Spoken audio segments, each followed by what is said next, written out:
నమస్కారం. ఈటీవీ 360కి స్వాగతం. ముందుగా ప్రధానాంశాలు. మధ్యాహ్నం 3:30కు చెన్నై చేరుకోనున్న గవర్నర్. సీఎస్ డీజీపీతో తమిళనాడు పరిస్థితులపై ఆరా.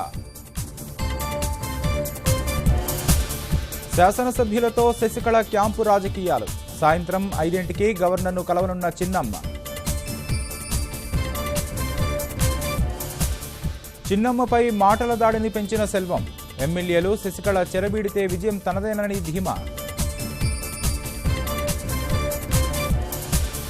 రాజ్యసభలో కొనసాగుతున్న వాయిదాల పర్వం. కాంగ్రెస్ అన్నాడీఎంకే ఎంపీల నిరసనతో అంతరాయం.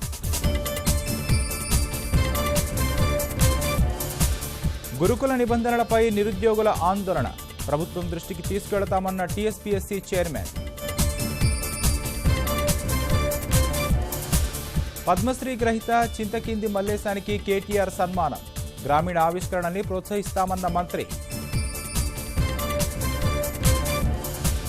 మహబూబ్నగర్ మద్దూరులో అపురూప కార్యక్రమం. మాతృమూర్తుల పాదాలు కడిగిన 400 మంది విద్యార్థులు.